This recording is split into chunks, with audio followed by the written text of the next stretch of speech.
the EWTN Global Catholic Radio Network presents Vatican Insider with Joan Lewis. Each week, Joan brings you news from inside the Vatican and the Church around the world, as well as interviews and answers to your questions. Now, here's the host of Vatican Insider, Joan Lewis. Welcome to Vatican Insider at this midpoint in November, a time of year that is always very busy as we prepare for Thanksgiving and days after that, the start of Advent. Now, before I turn to the news, I want to remind you that this weekend in the interview segment, in part 2 of our conversation, my special guests are Marlene Watkins, founder of Our Lady of Lourdes Hospitality, and Bishop Douglas Lucia of Syracuse, New York. Now, he's the chaplain for the group. Both had come to Rome after spending some time with volunteers in Lourdes. Marlene explains the mission and work of Lourdes volunteers, and Bishop Lucia explains his role when on a pilgrimage. In fact, he tells one of the most riveting stories imaginable about an encounter he had with one of the pilgrims in their group. Maybe a Lourdes miracle? The new segment will take us through Thursday this week, as Friday I left for Manopello, Italy, for the funeral on Saturday of a good friend, Paul Badi. Many of you will have known Paul through my stories, as well as his many appearances on EWTN television and radio.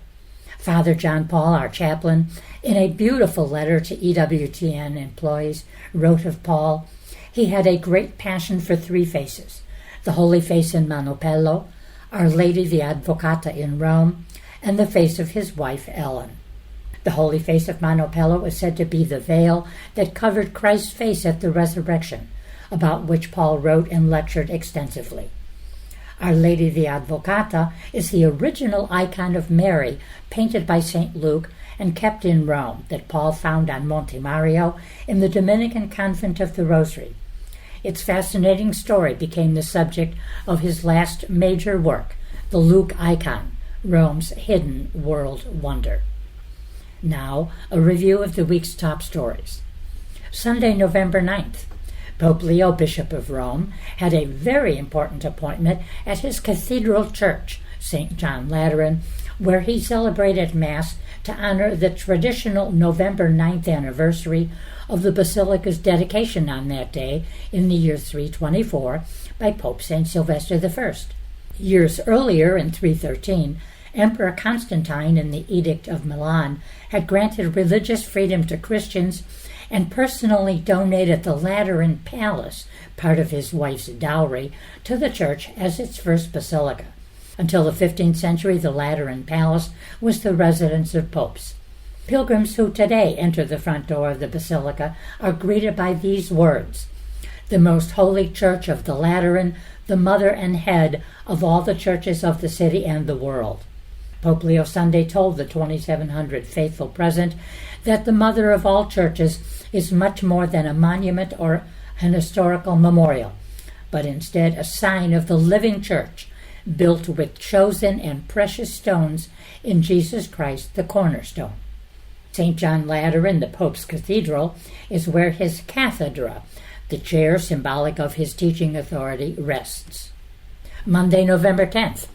To mark the 6-month anniversary of Pope Leo's election, the Vatican documentary Leo from Chicago premiered at 6 p.m. Rome time in English, Spanish, and Italian on the Vatican News YouTube channels. It retraces the story, family roots, studies, and Augustinian vocation of Robert Francis Prevost in his native United States via the memories of his brothers Louis and John, along with the voices of Augustinian confreres, teachers, classmates, and longtime friends. You will really enjoy some of the things you learn about Father Bob, a.k.a. Leo XIV. The Pontifical Academy for Life organized an international congress on November 10th and 12th dedicated to AI and medicine, the challenge of human dignity. At the start of the meeting on Monday, Pope Leo sent a message to participants offering his prayerful good wishes for their deliberations about the use of artificial intelligence in healthcare. He noted the pervasive influence on humanity of AI and other technological advances, which he said heavily influence the way we think and often alters how we perceive ourselves and others. We currently interact with machines as if they were interlocutors, and thus become almost an extension of them. In this sense, we not only run the risk of losing sight of the faces of the people around us, but forgetting how to recognize and cherish all that is truly human. Tuesday afternoon, November 11th. Pope Leo XIV invited the Benedictines to respond to the challenges of our times by placing Christ at the center of their lives. And this was during a Mass to commemorate the 125th anniversary of the dedication of the Church of Sant'Anselmo on the Aventine Hill in Rome. He said, "The sudden changes we are witnessing provoke and question us, raising issues that have never been seen before." This celebration reminds us that, like the Apostle Peter, and together with him, Benedict, and many others, we too can respond to the demands of our vocation only by placing Christ at the center of our existence and our mission, starting from that act of faith that makes us recognize him as the Savior and translating it into prayer, study, and commitment to a holy life. Wednesday, November 12th. In his weekly general audience, Pope Leo continued to reflect on the death and resurrection of Christ and how living this Paschal spirituality in our daily life imbues life with hope and encourages us to invest in goodness. Moreover, he highlighted how this helps us nurture fraternity, which is, quote, "without a doubt one of the great challenges for contemporary humanity," as Pope Francis saw clearly. Pope Leo stressed that fraternity comes from something deeply human. As human beings, we have the ability to form relationships and bonds with others. Without these, he stated, we would not be able to survive, grow, or learn. When we coexist and live together, then our humanity is best fulfilled. On the other hand, Leo explained, if we retreat into ourselves, we risk becoming lonely and, potentially, narcissistic, as we are concerned only with ourselves. The other is then reduced to someone from whom we can take, without ever being truly willing to give, to offer ourselves. Fraternity, said Leo, cannot and must not be taken for granted, even though today's conflicts, wars, social tensions, and feelings of hatred appear to contradict this. Fraternity is not a beautiful but impossible dream. It is not the desire of a deluded few. Therefore, there's a greater need today to ponder the greeting that St. Francis of Assisi would use to address everyone, no matter who they were, omnes fratres. This means all brothers, and to put everyone on the same level, recognizing their common dignity. Thursday, November 13th. In addressing participants in the Conference on the Dignity of Children and Adolescents in the Age of Artificial Intelligence, Pope Leo XIV warned that young people and children could easily be manipulated by artificial intelligence, and he insisted that safeguarding the dignity of minors cannot be reduced to policies but requires digital education. Parents and educators and governments must be aware of these dynamics, and the tools must be developed to monitor and guide young people's interactions with technology. Also Thursday, the Holy Father met with cloistered Augustinian religious, and he encouraged them to live in joy and communion with Christ while embracing humble charity toward one another.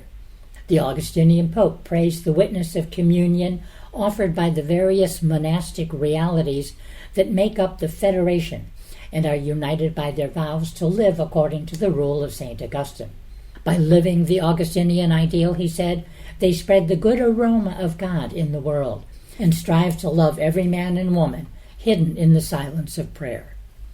Again, Thursday, November 13th.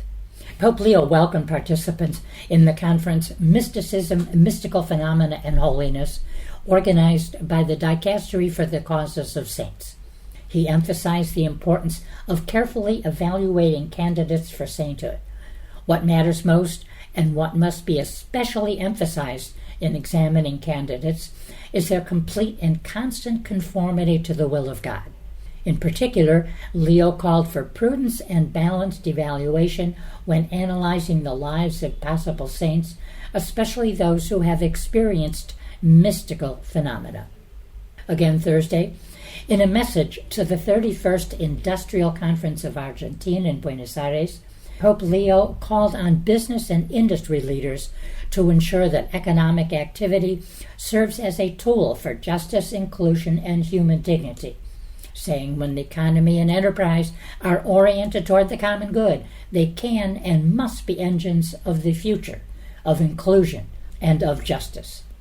He also recalled the enduring relevance of the Church's social doctrine based on Pope Leo XIII's 1891 encyclical Rerum Novarum. Now, this denounced the unjust conditions of many workers and affirmed that neither justice nor humanity tolerates an excessive workload that dulls the spirit and exhausts the body. Reiterating the Church's vision that, quote, the economy is not an end in itself, Leo XIV said it is rather an essential but partial aspect of the social fabric, within which God's plan of love for each human being unfolds. Well, those are the Vatican News highlights through Thursday, November 13th, but now, stay tuned for the interview segment with Marlene Watkins and Bishop Douglas Lucia, who speak to us about Lourdes volunteers. Welcome to the Q&A, which today is about the Feast of Christ the King. I've been asked by many, how long has this been in the Church? Well, now I'll tell you. The solemnity of our Lord Jesus Christ, King of the universe, commonly referred to as the Feast of Christ the King, is a relatively recent addition to the Western liturgical calendar, having been instituted in 1925 by Pope Pius XI for the Roman Rite of the Catholic Church. Pius did so as an antidote to secularism, a way of life that leaves God out of man's thinking and living and organizes his life as if God did not exist. The feast is intended to proclaim in a striking and effective manner Christ's royalty over individuals, families, society, governments, and nations. Pius XI's encyclical Quas Primus was promulgated December 11, 1925. In his 1969 Motu Proprio Mysteri Paschalis, Pope Paul VI moved the feast to the final Sunday of the liturgical year, before the commencement of a new liturgical year on the first Sunday of Advent. He assigned it to the highest rank of solemnity, thus liturgical vestments for the day are either white or gold, in keeping with other joyous feasts honoring Christ. The earliest date on which it can occur is November 20th, and the latest is November 26th.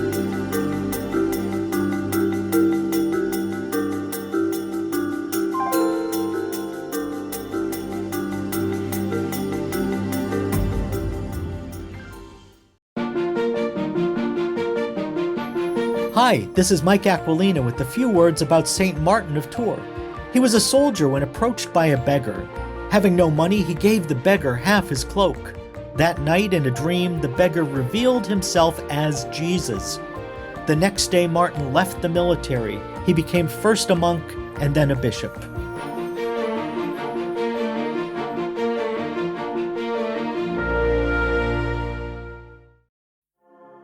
There are some saints and martyrs who were beheaded with a greater peace than I have when someone cuts me off on the freeway or my teenager's running late for school.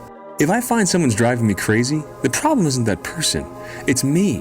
Whenever someone disturbs your inner peace, your inner life is too disturbable. Jesus showed us in the way to Calvary that no one can take your hope, your joy, your peace, or even your love for them. No one can make you act or feel anything. When Jesus reigns in our hearts and minds, we don't hand over that kind of power to any human being. So if you're letting someone drive you crazy today, maybe God's telling you to build up the interior castle of your heart so that nothing disturbs you. But that comes from prayer. As St. Paul wrote from prison, do not be anxious about anything, but in prayer and petition with thanksgiving, present your requests to God. Then the peace that surpasses understanding will guard your hearts and minds in Christ Jesus. This is Chris Stefanik from RealLifeCatholic.com on EWTN Radio. Welcome back to Vatican Insider. Here's Joan Lewis. Welcome back to part 2 of my conversation with Marlene Watkins, foundress of Our Lady of Lourdes Hospitality, North American Volunteers, and Bishop Douglas Lucia of Syracuse, New York. He's the chaplain for the group. Both had come to Rome after spending some time with the volunteers in Lourdes and Bishop Lucia told one of the most riveting stories about an encounter he had with one of the pilgrims in their group. And I start part 2 with that unbelievable story. If Marlene adds a new chapter to her book, Everyday Miracles of Lourdes, this story would probably start the chapter. I know you will be drawn by the amazing work of the Lourdes volunteers. Now, you said a few minutes ago that for you it was an altering experience. Anybody who's been to Lourdes might understand, but tell us your... 2 things I found happened while I was there. One was actually the sacraments of initiation for a gentleman who came on the pilgrimage with us. And it's a long story one way, but in a nutshell, I had met him at the beginning of the trip, and he just seemed to, as reading people, as I have to do sometimes, it was like he just seemed a bit angry, not just angry at the world and everything. And as the week went on, he was able to go to the baths. And he happened to be an amputee, so he was dealing with a lot of issues with that, including the reasons behind it, which was a medical mishap more than anything, an infection that wasn't caught in time. And yet he goes to the baths, and I can say this much, that it happened to be 2 doctors working in the baths that day. And so he is literally brought into the baths, and then as he comes out of the water, and he considered himself an agnostic, he comes out of the water, and his desire is to be baptized. Wow. But it gets better in this sense, because as the parish priest in Lourdes would say, well, the only way he could possibly be baptized is if his parish priest was here, because he said it really has to be the parish priest who's willing to take responsibility. Well, it just happened that his parish priest was on the pilgrimage. No and way. they never met. And they had never met. But being a canon lawyer, I can say it was his canonical parish. This guy was as we say when you're a pastor, you're the pastor of all the folks in a territory. He was the pastor. And so arrangements were made, and the proper permissions were granted, and he was able to be not only baptized, but receive First Communion and be confirmed. But what was really significant, and this is the part that really moved me, was I got to be present at the baptism. And and it's one of the few times, it's not often when I don't have to preside at some liturgical ceremony. But I was in attendance, and I got to stand sort of in the back watching this all unfold. But I happened to be at the fount when he was baptized. And I will say, as a priest, it was probably the most moving moment, because I actually saw a person's face from what I would call hardened before turn literally into a face of light, and then he looked like a little child. Oh. And he was baptized in the same fount that Saint Bernadette was baptized in. Wow. And he was a bodybuilder, so it was amazing to see him lift himself up to the fount, even though he did not have a leg. But it really just, I still can't get over the experience of looking at his face and how it radiated. But more than that, he looked like a little child. Oh. And as some others like to tell, and the story of Lourdes is becoming more of a story I'm used to, but I guess they say when Bernadette was baptized, she cried a lot. Well, it was funny, just as he was being baptized, a child came into the church, and the child cried out. And so it was sort of like, as somebody said, it was like Bernadette had come at that moment. Well, I won't ever forget that story, and I am sure you will not, forget that. And you must have 1,000 moments like that with the volunteers. I mean, their life has to be changed by just one visit to Lourdes. I think, as Bishop says, it's transformative. And it's transformative also for the 2 doctors that were working in the piscines as volunteers, serving there. There are doctors, and they were saying how profound it was for them. Wow. And what a wonderful experience it was as not just medical professionals, but as in service in their faith, and to have someone come into the church. Sure. And we we just see that they say Lourdes. It's the things that happen in Lourdes. It's just, it may happen in other places in the world, but I don't know where. I just know these kinds of extraordinary things happen through Lourdes. And, we think about the message of Lourdes. It's penance, penance, penance. Pray for sinners. Sure. So conversions are there, but also, of course, the physical miracles. And that's why this person really was probably drawn to go, because there are healings there. So it was interesting because he wasn't Catholic, he wasn't really Christian, but he was drawn to an opportunity of some kind of respite and healing. A dear friend for 14 years in the gym with him had But think of the people whose lives he's going to change. Yes. The people that from that moment on, relatives, people in his community, his store, whatever, they're going to see a changed man. They're going to see something that you saw, Bishop Lucia. So, I want to move. I know you all have other appointments, so I want to touch on two other aspects of, obviously, your, call it a ministry for sure. The wonderful book about the miracles, sitting right there on my desk, Everyday Miracles of Lourdes. You've had phenomenal success with that. Well, yes. So they told us at EWTN Publishing and Sophia Institute Press that an unknown author writing a book the first time, only 1 out of 1,000 manuscripts ever make it to print with a publisher. And then if the book were to sell 1,000 copies, they'd be pleased. 2,000, they'd be thrilled. If it's a known author, 5,000 copies is great. So when we hit 20,000, it was really pretty amazing. Oh my gosh. And now, of course, it's in French, and now it's translated into Spanish and Italian. Oh, I met the translators the other Italian night at La Vittoria. Yes, and it's interesting, we were at the Apostolica Penitenciaria, and they asked us, when do we get the book in Italian? They're waiting. They have it in English, but they're waiting to have it. And it will also be in Mandarin, so it'll be in the simplified version and also the traditional version of Chinese. We're looking at Vietnamese and Hungarian, and we've been asked for different languages because it's universal for people to read these extraordinary stories that happen to ordinary people just like each of us, and their pictures are in there. These are real people. Yes. And it's happening now. Yes. It's not like the Gospels happened 2,000 years ago when Jesus closed up and, went to eternity, and here we are. The grace continues, the grace flows. Yeah. And so these are Well, keep me posted when each new edition comes out, and I certainly will mention that and everything else, And now I want to know about Guadalupe House. Oh, so Bishop got to see Guadalupe House when he was just there, because you can see pictures, but seeing the actual house. So it'll be an American presence in Lourdes. So it's an historic house because our back door overlooks the door to the presbytere, which would be where the priests lived at the time of Bernadette. Right. And it's where Bernadette comes running and tells the priest, because he wants to know, who is this lady in the grotto that only Bernadette can see? Who's asking for a chapel to be built? Who is this woman?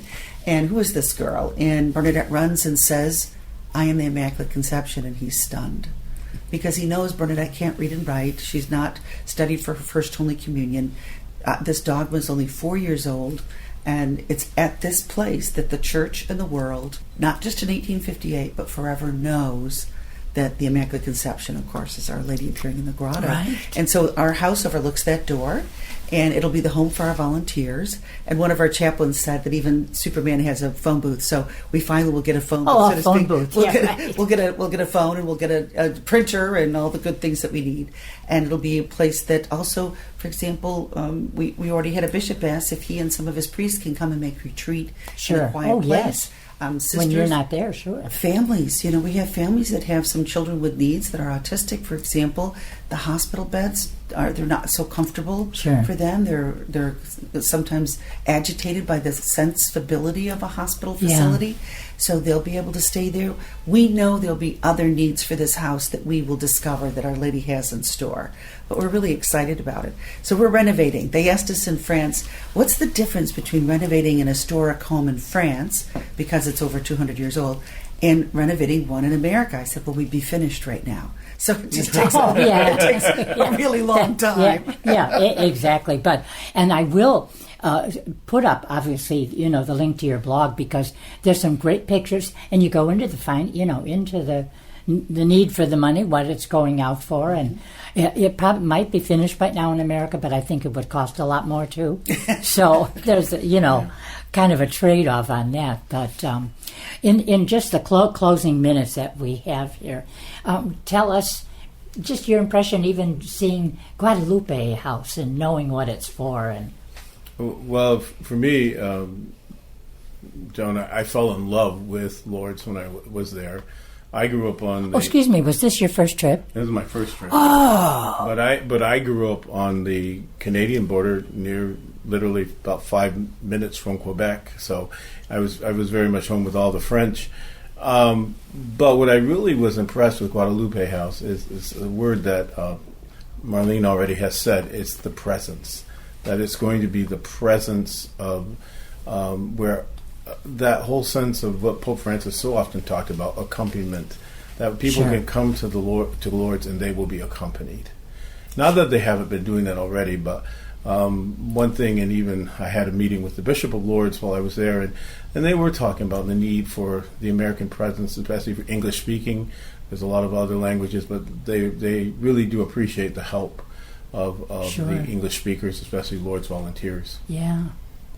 Well, we've run out of time. I have lots of time, but our dear friends here today have some very special appointments, as if we haven't had them from morning till night during your time in Rome. But so I just want to thank Marlene Watkins, foundress, of course, of Lourdes Volunteers, and I'll be getting that website up, and then Bishop Douglas Lucia. I got it right that time. Of Syracuse, New York. So thank you for your time today, but well beyond that, thank you for what you do for those who are ill in any way or another, by bringing them closer to the Lord, by giving them comfort, by your word, Bishop, accompanying, or the word of both of you. So Marlene, thank you. Thank you very much, Joan, as always. See you again in Lourdes. Yes, you will. And Bishop Lucia, thank you so much. Thank you, Joan. It's good to be with you.